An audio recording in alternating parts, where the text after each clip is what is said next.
شب بارات شعبان کی 15ویں رات کو کہا جاتا ہے۔ بارات کا مطلب نجات کی رات ہے۔ اس رات کی خصوصیت یہ ہے کہ اللہ اپنے نیک بندوں کو خصوصی رحمت سے نوازتا ہے۔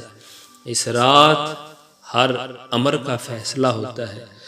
اللہ اپنی مخلوق میں تقسیم رزق فرماتا ہے اور پورے سال میں ان سے سرزد ہونے والے اعمال اور پیش آنے والے واقعات سے فرشتوں کو باخبر فرماتا ہے۔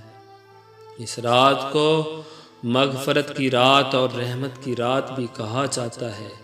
امام علی علیہ السلام نے فرمایا کہ میں نے اللہ کے رسول سے سنا، جب شعبان کی 15ویں شب ہو تو رات کو قیام کرو، یعنی نوافل پڑھو، اور دن کو روزہ رکھو، کیونکہ غروب آفتاب کے وقت سے ہی اللہ کی رحمت دنیا پر نازل ہو جاتی ہے اور اللہ کی طرف سے اعلان ہوتا ہے کہ ہے کوئی مغفرت کا طالب کہ اس کے گناہ بخش دوں، ہے کوئی رزق مانگنے والا کہ میں اسے رزق دوں، ہے کوئی مصیبت زدہ کہ میں اسے مصیبت سے نجات دوں۔